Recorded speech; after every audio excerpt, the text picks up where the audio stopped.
Fala galera, de volta a mais um vídeo da nossa série sobre Next.js e hoje nós vamos falar sobre API Endpoint. Eu estou aqui na documentação oficial do Next.js, nextjs.org. Eu vou acessar no menu superior Docs e aqui na minha navbar eu vou procurar por API Routes. Vou clicar aqui em Introduction. Antes da gente entrar na parte prática, da gente testar essa funcionalidade que a gente tem dentro do nosso framework Next.js, a gente precisa entender que qualquer aplicação que seja, independente para qual dispositivo seja, se a gente precisa manipular dados, a gente vai precisar de trabalhar com dois lados. O lado que a gente chama de front-end e o lado que a gente chama de back-end. O lado front-end a gente desenvolve utilizando React, dentro do nosso framework Next.js. O lado back-end a gente vai desenvolver utilizando o Node. Para a gente desenvolver esse lado do back-end, onde a gente vai trabalhar regras de negócio, acessos a bancos de dados ou aplicações terceiras, é essa API que a gente vai trabalhar, que é essa interface de comunicação entre o front-end e o back-end. A vantagem da gente estar utilizando esse framework Next.js é a possibilidade da gente trabalhar essas duas tecnologias React, Node, front-end e back-end, tudo em um mesmo projeto. Então, esse mesmo projeto nosso Next.js, a gente vai desenvolver esses dois lados. A gente vai falar nesse vídeo sobre essa parte de API Endpoints. Aqui na documentação oficial, a própria documentação fala para a gente que dentro do folder, do diretório API, que está dentro da pasta Pages, ficam todos os nossos endpoints, que a gente fala como Serverless Functions. Quando a gente trabalha com Serverless Functions, a vantagem da gente fazer o deploy utilizando uma Vercel, por exemplo, que é a própria empresa que mantém o Next.js, é a possibilidade da gente não ter que ter uma estrutura de servidores para a nossa aplicação, para o nosso lado back-end. As nossas funções que serão publicadas dentro da Vercel, nós vamos pagar por acessos e não por servidores. A gente não precisa configurar quantos núcleos, quanto de memória vai ter nosso servidor, preparar qual sistema operacional. A gente simplesmente faz o deploy e os nossos serviços já estão prontos para serem utilizados. Essa é a vantagem da gente desenvolver todo o nosso projeto utilizando o Next.js, tanto o lado front-end quanto o lado back-end. Eu criei um projeto aqui utilizando um setup inicial do próprio Next, o npx create next app --example with TypeScript. Então, quando eu coloco esse --example with TypeScript, eu estou utilizando nada mais do que esse projetinho de exemplo do Next, que é o with TypeScript. Então, eu vou procurar aqui with TypeScript, esse projetinho aqui. Então, ele já vem com essa estrutura inicial aqui do with TypeScript. Então, aqui no meu projeto, eu já tenho toda essa estrutura criada, porque eu executei esse comando. Eu dei o nome de Next.js Tutorial Parte 6. Então, vamos direto aqui para o nosso projeto. Eu sempre coloco em todos os projetos um folder chamado src aqui na raiz do nosso projeto. E dentro de src, eu vou arrastar essa pasta Pages, essa pasta Utils, Interfaces e Components. Então, eu vou arrastar tudo aqui para dentro de src.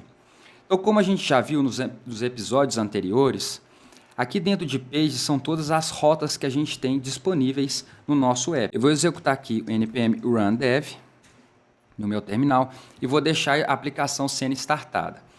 O que a gente pode perceber que qualquer arquivo que esteja dentro de Pages, ele vai ser um arquivo acessível aqui dentro do meu localhost 3000. Então, essa página inicial é a minha index.tsx. Isso a gente já viu nos episódios anteriores. Mas uma coisa que é importante a gente estar vendo aqui nesse vídeo é essa parte de APIs.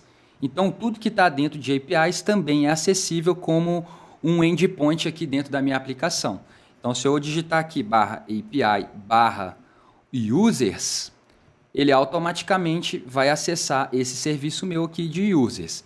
Então, eu vou estar retirando esse array aqui, esse if inteiro, esse sample user data, eu também vou remover e vou colocar aqui um array vazio, vou colocar aqui um id1, name Lucas Nime. E vou colocar aqui mais um registro. Na verdade, vou colocar mais 2.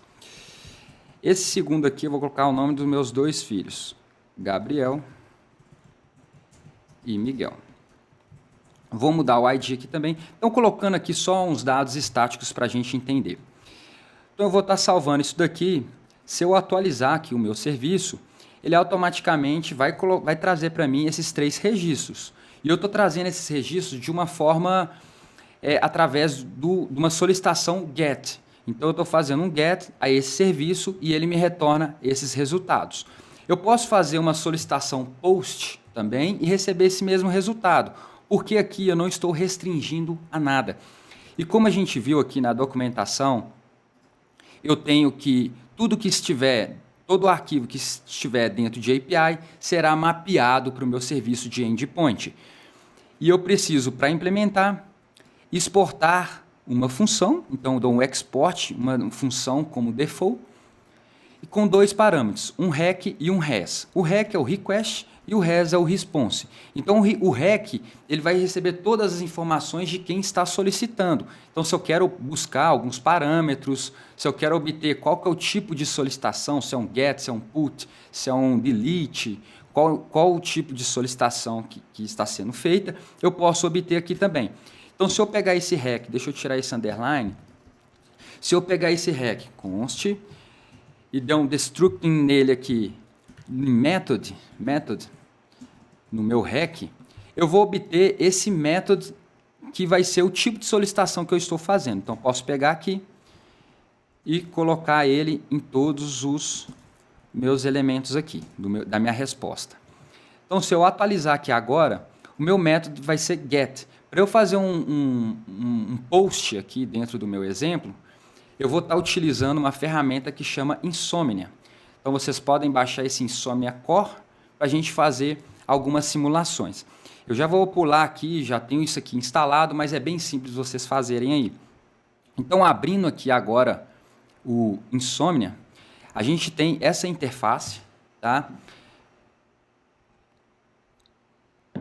E nessa interface, a gente tem aqui, nesse lado roxo, é onde a gente vai criar um workspace. Então, você pode criar um workspace, dar um nome, só para agrupar algumas funções, nada de tão importante aqui para esse exemplo.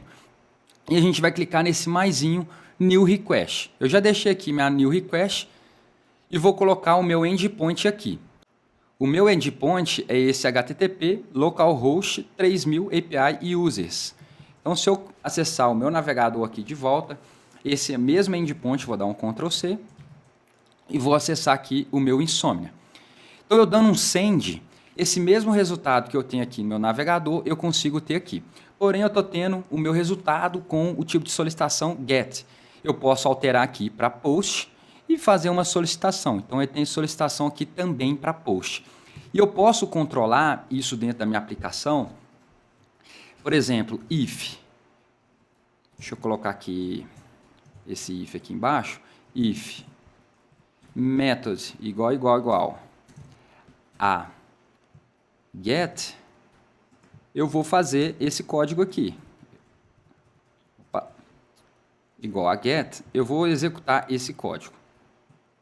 Tá ok? Se não, deixa eu colocar aqui um else. Eu vou dar uma mensagem aqui de... Na verdade, eu vou copiar essa mensagem aqui e vou deixar uma mensagem aqui de erro, por exemplo. Vou deixar uma mensagem de erro, vou pôr um 405 aqui.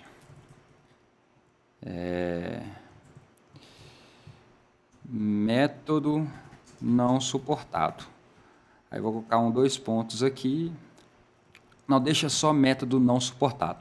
Então, se eu voltar agora no meu Insomnia e vier fazer um post, eu tenho essa mensagem de método não suportado com um status 405, que é esse aqui, ó, method not allowed, 405. Então, eu posso alterar aqui para um 500, ó, qualquer tipo de status. E se eu fizer uma solicitação GET, ele vai conseguir retornar os meus dados.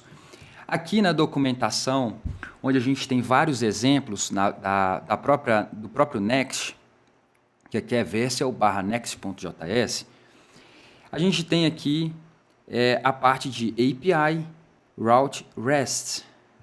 Se eu acessar aqui Pages, API, User, esse parêntese ID, aqui eu consigo controlar. Então eu posso trabalhar nessa forma, melhorar meu código aqui. Ao invés de eu colocar um if, eu posso trabalhar com um switch. Então aqui eu vou copiar esse trecho meu e vou substituir pelo get. Então o put eu não vou colocar e vou deixar assim. Então deixa eu apagar aqui agora esse if, tá?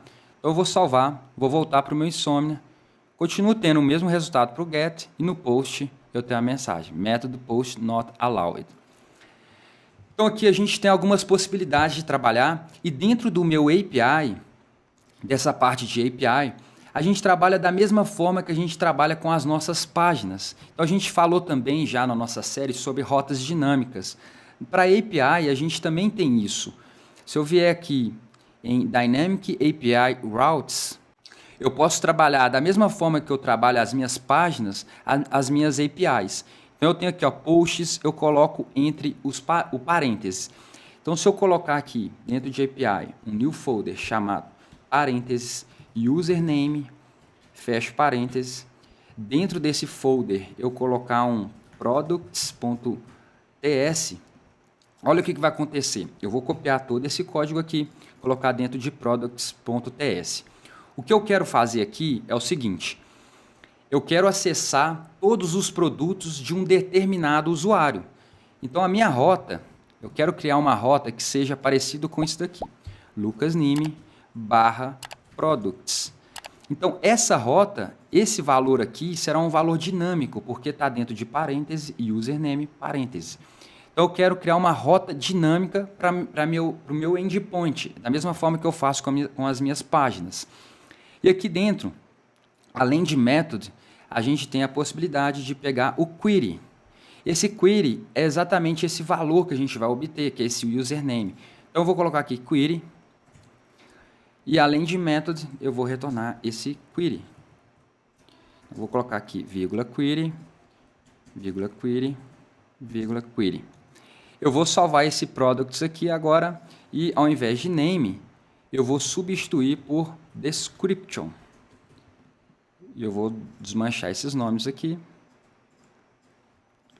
Vou colocar aqui, ó, produto. Então aqui, ó, produto 1, produto 2, produto 3. Eu vou vir aqui agora no meu Insomnia e fazer essa solicitação. Post continua o meu método não sendo permitido. Então get, eu consigo obter os meus produtos. Se eu vier aqui também no meu navegador e substituir aqui para lucasnime/products, o que eu vou ter? O meu query vai ser username lucasnime. Então eu posso vir fazer aqui, ó, username. Vou dar um Ctrl Z aqui.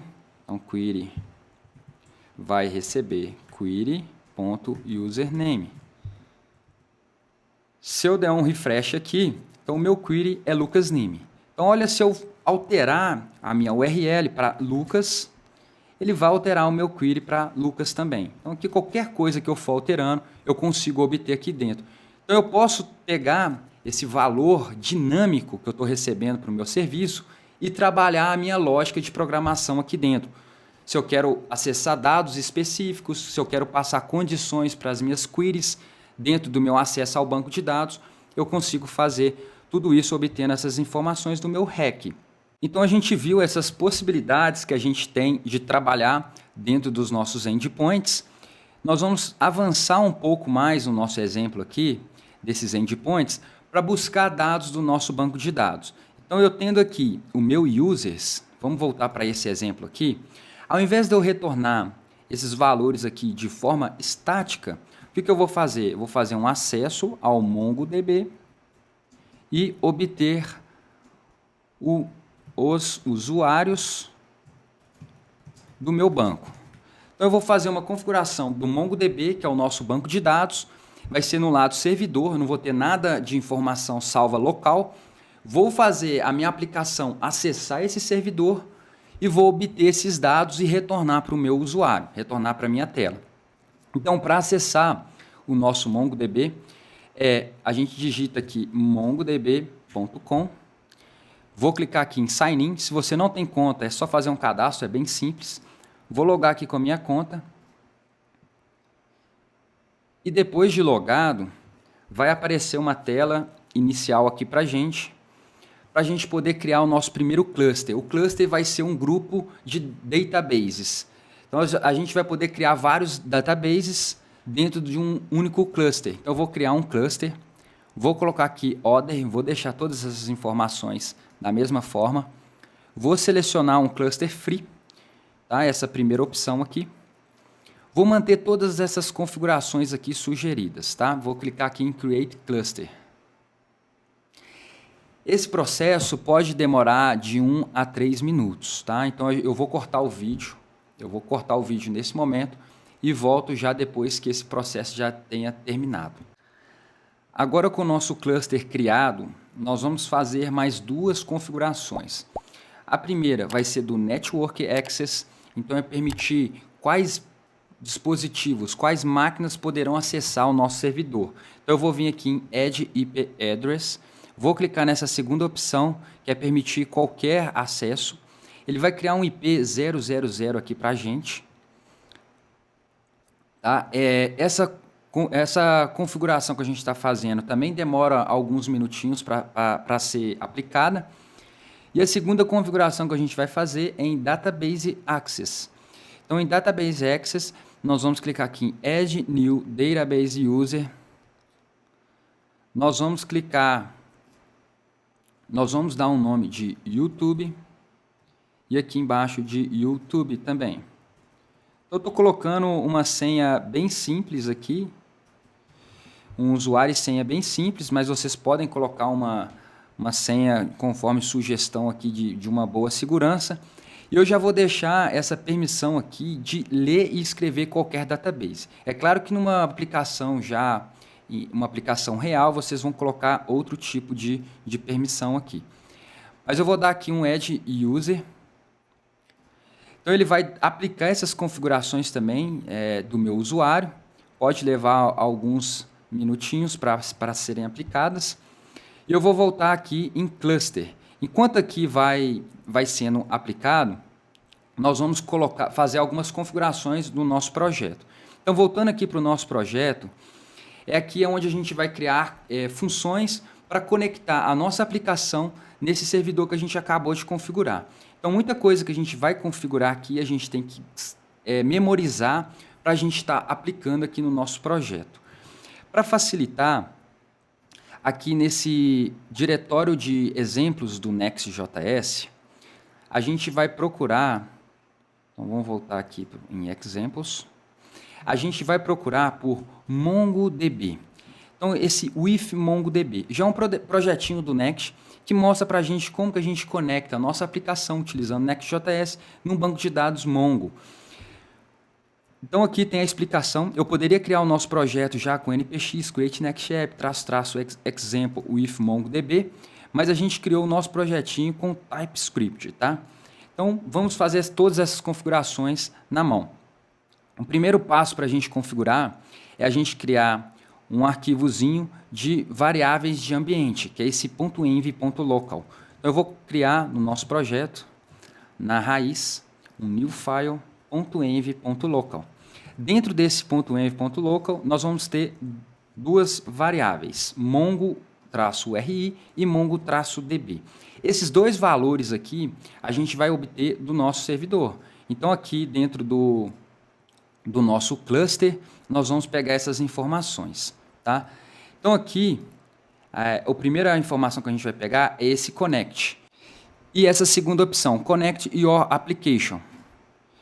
Eu vou manter essas configurações aqui sugeridas. O meu driver vai ser o Node.js 3.0 ou superior. Vou dar um copy nessa string de conexão. Vou fechar aqui agora. Vou voltar aqui na nossa aplicação. Em Mongo URI, nós vamos dar um Ctrl V nessa configuração. Esse password é aquele password que a gente colocou. Deixa eu substituir aqui tudo por YouTube. foi aquela configuração que a gente fez em Database Access. E em DB Name eu vou dar o nome de API Endpoint. Vou colocar esse DB Name aqui embaixo também em MongoDB. Vou salvar essas configurações e agora nós vamos voltar aqui no nosso exemplo e vamos copiar um código de conexão da nossa aplicação com o MongoDB. Aqui dentro de útil tem um arquivo chamado mongodb.js, então eu vou criar aqui também dentro de úteis mongodb.ts, no nosso caso. Vou voltar aqui e vou colocar lado a lado. Vou deixar aqui nossa aplicação. Bom, então aqui o que nós vamos precisar configurar? Eu vou colocar aqui primeiro uma instalação do MongoDB, então eu vou parar a nossa aplicação e dar um npm install MongoDB e já vou instalar o Axios também. Vou instalar só o MongoDB primeiro. Então já vou fazer um import aqui do MongoDB. Por que a gente está fazendo isso, tá? Quando a gente acessar o nosso endpoint, aqui o users, a gente vai precisar fazer o acesso ao MongoDB. Então a gente vai precisar conectar a nossa aplicação a esse servidor.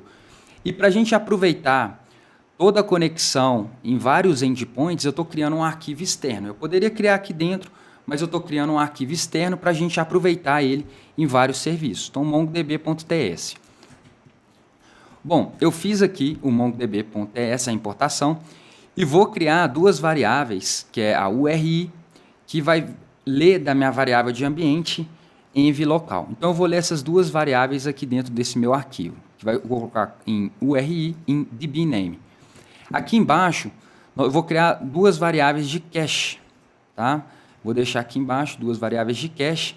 Depois a gente vai entender por que a gente vai estar criando essas duas variáveis de cache, para que serve. E vou colocar duas validações. Se eu não tenho minha string de conexão nem o nome do meu banco, eu vou retornar um erro para a minha aplicação. E aqui agora eu vou dar um export async function connect to database. Deixa eu recolher esse menuzinho aqui. Connect to the database. E aqui nós vamos conectar na nossa aplicação. Primeiro, eu vou verificar se eu tenho as minhas variáveis de cache estão preenchidas. Se tem, eu vou retornar elas. Se não, eu vou conectar. Então, para conectar, eu faço const client recebe await Mongo client, que eu acabei de importar, .connect. Vou passar a minha URI, que é a minha string de conexão, e vou passar algumas configurações aqui também. Eu vou usar esse new URL parser e unified topology. E aqui embaixo eu vou fazer o seguinte, const db recebe await client.db dbName. Tá? Esse dbName, a gente vai voltar agora para o nosso servidor, nós vamos vir aqui em collections e nós vamos criar uma nova coleção, que é o nosso database, o nome do nosso database, que a gente deu como API Endpoint. Então, é esse API Endpoint aqui. E o nome da nossa collection eu vou colocar como user. Tá? Eu vou criar aqui agora. Essa collection é como se fosse uma tabela dentro da nossa aplicação. Eu vou inserir vários registros. Então, name, Lucas Nime. Vou dar mais um insert aqui. Vou inserir dois registros. Name, Miguel Nime. Estou colocando aqui dois registros dentro da nossa tabela, da nossa coleção. E esse dbName vai ser esse API Endpoint, que a gente já configurou. Vou deixar aqui, né, no localhost. Vou voltar aqui para o nosso exemplo. Então, eu tenho o const db. Vou setar essas duas variáveis de cache. Então, cached client. Client vai receber client.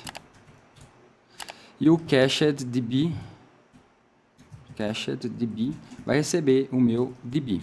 E vou retornar o client e meu db. Tá?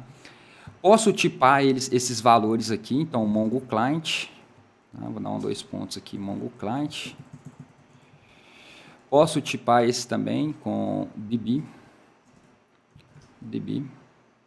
fazer um import dele aqui em cima.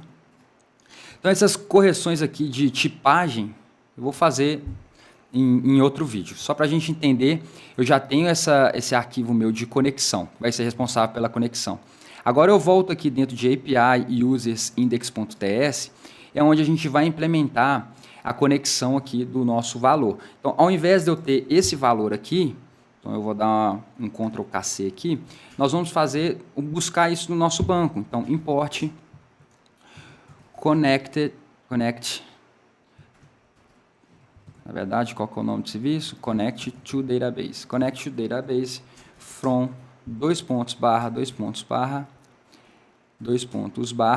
utils MongoDB. Então, eu obtive o meu objeto. Nesse Connect to Database, eu tenho a opção de obter o meu DB. Então, const DB vai receber de Connect to Database. Então, posso fazer aqui um await. Para utilizar o meu await, eu vou colocar um async aqui em cima. Então, eu conectei o meu database e vou obter o meu DB. Então, eu vou fazer const data, vai receber await db.collection. O meu collection, qual que vai ser o nome? Vai ser esse nome dessa tabela, dessa coleção, que é user. .find, para a gente obter todos os valores, não vou passar nenhuma condição. .toArray. E aqui embaixo, eu vou dar um Ctrl+KU, Command+KU, e ao invés de eu retornar esse valor fixo, eu vou retornar o meu data. Tá? Eu vou salvar isso daqui, vou dar um npm run dev novamente. Ele deu um erro aqui, deixa eu dar um npm install, só para corrigir esse probleminha que eu tive aqui. Eu vou executar novamente npm run dev. Se eu voltar aqui agora no Insomnia e acessar o meu API e users e der um send, eu vou estar buscando esses dados do meu banco de dados agora. Então esse ID é o próprio Mongo que gerou, esse name foi o registro que eu inseri. Então se eu voltar para o Mongo agora, aqui dentro do meu Mongo, e inserir um novo registro, por exemplo, name, Gabriel Nime, e der um insert, e voltar aqui para o meu Insomnia, e executar novamente o meu send, ele vai obter os novos registros. Então eu consigo agora trabalhar acessando o meu banco de dados, sem ser de forma estática que a gente tinha aqui. Então eu consigo trabalhar tudo isso, já trabalhando em cima da minha função Connect to Database. Agora, para a gente melhorar o nosso exemplo, aqui dentro de users, a gente está obtendo os valores de forma estática. Então, vou recolher agora, nós vamos dar um tempo agora com API, vou acessar aqui users e vir aqui nesse index.tsx. Se a gente analisar esse arquivo aqui, eu estou obtendo de forma estática, então somente no npm run build, no deploy da minha aplicação, no build da minha aplicação, que eu vou gerar esses dados. E ele está pegando de forma estática aqui desse sample user data. Então a gente vai transformar isso aqui num get server side props e aqui no get server side props também, get server side props, essa tipagem nossa aqui. E ao invés do meu itens pegar de sample user data, nós vamos fazer o seguinte, eu vou instalar uma biblioteca chamada npm install, chamada Axios, e nós vamos importar ela aqui, ó, import Axios from Axios. Essa biblioteca vai ser responsável por fazer a chamada ao nosso endpoint, que é esse endpoint que nós criamos aqui, esse API users. Então aqui embaixo, eu já vou deixar executando npm run dev, e aqui embaixo eu vou fazer o seguinte, const response recebe await, então aqui já está async, await axios.get, então eu vou fazer uma chamada get, lembrando que o nosso serviço só vai retornar dados com uma chamada get, então eu estou utilizando aqui um get, e qual que é o nosso endpoint? O nosso endpoint, se eu voltar aqui no Insomnia, é esse endpoint aqui, copiar esse endpoint. E aqui embaixo, const, no lugar de sample user data, eu vou fazer o seguinte, await response.data. Então agora eu vou salvar esse valor e vou dar um refresh na minha tela. Olha o que aconteceu, agora eu estou obtendo os valores do meu banco de dados. Se eu inserir um registro aqui, name, deixe seu like, e der um insert aqui, se eu voltar na minha aplicação e der um refresh, ele vai fazer uma nova solicitação a esse endpoint meu, vai retornar os dados para aqui, para dentro de itens, vai retornar para props, e minha página vai ler essa props e renderizar esse valor. Espero que tenham gostado desse conteúdo e até o próximo vídeo.